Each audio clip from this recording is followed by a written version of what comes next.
We ask only for justice and equal rights, the right to vote, the right to our own earnings, equality before the law.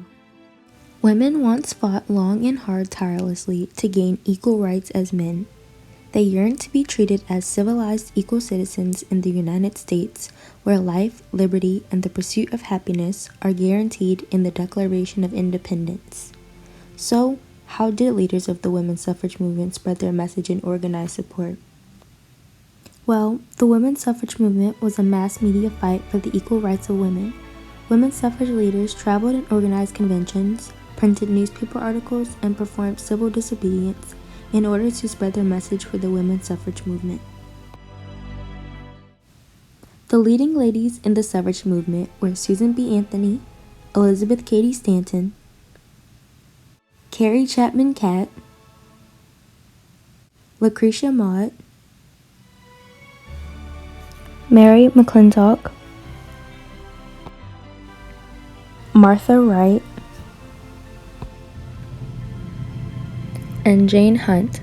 These women were also active in the abolitionist movement.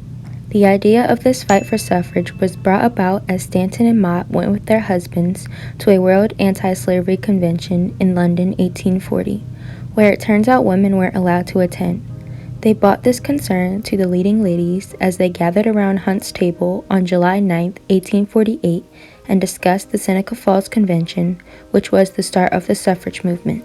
This is where the women drafted a notice to announce a convention to discuss the social, civic, and religious conditions and rights of women. Elizabeth Cady Stanton wrote up an advertisement that would appear in the local paper.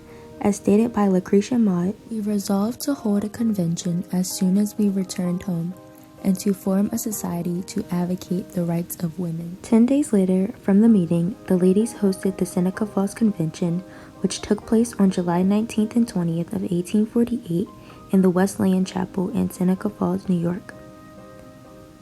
More than 300 men and women attended this convention and signed the Declaration of Sentiments, which was created by Elizabeth Cady Stanton to ensure that women would receive their human rights on a constitutional level as the Declaration of Independence.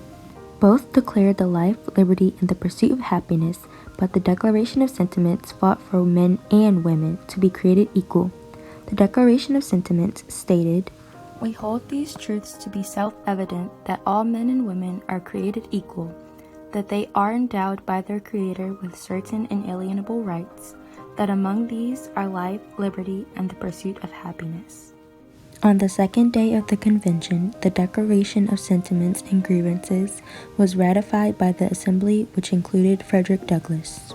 After the Seneca Falls Convention, women traveled to spread their message and advocate for the rights of women. They organized luncheons, lectures, and conventions to make their case. The National American Women's Suffrage Association was also formed. The National American Women's Suffrage Association's main goal was to advocate for the right to vote on a state-by-state case. Women wanted to persuade the American public and politicians to gain public support. Gradually, a slow progression in states was adopted in granting women the right to vote. Carrie Chapman Catt founded the International Women's Suffrage Alliance to spread democracy across the globe.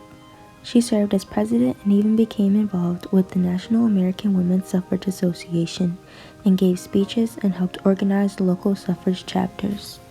Women in press committees wrote pro-suffrage articles, journals, and newspapers so that the suffrage movement was able to expand.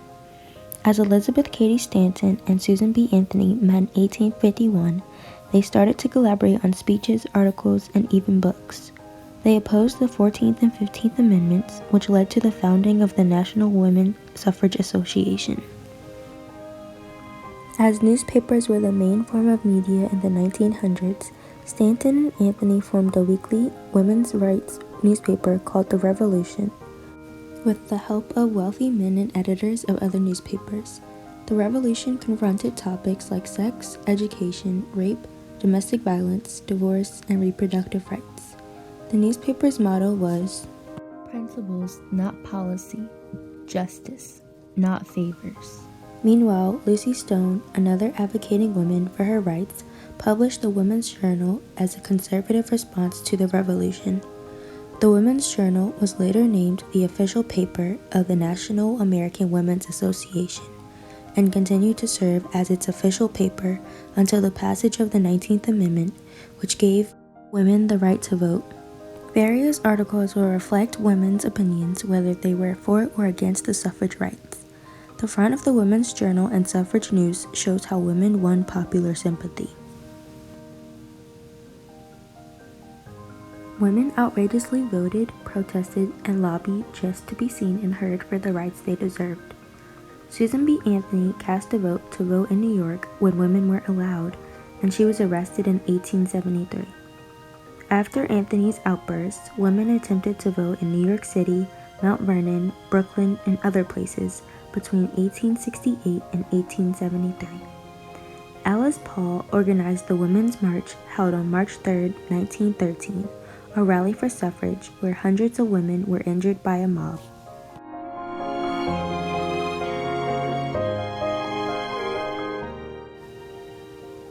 Press increased sympathy for those women who were arrested in 1917. As women were still furiously fighting for their rights, they became more and more outraged.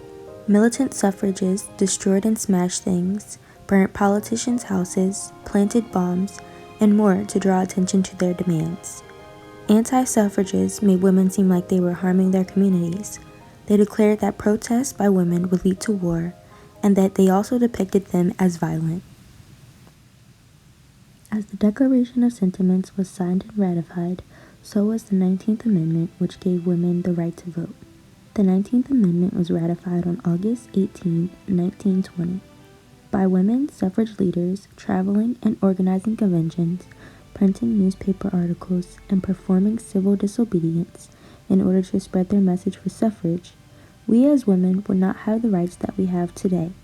100 years later, we are able to vote, participate in government elections, and so much more because of those suffragists like Elizabeth Cady Stanton, Lucretia Mott, Susan B. Anthony, and so many other fearless women. Without the bravery of these courageous women, there wouldn't be a 19th Amendment giving women the same human rights as men, and women wouldn't be involved in politics and government like they are today.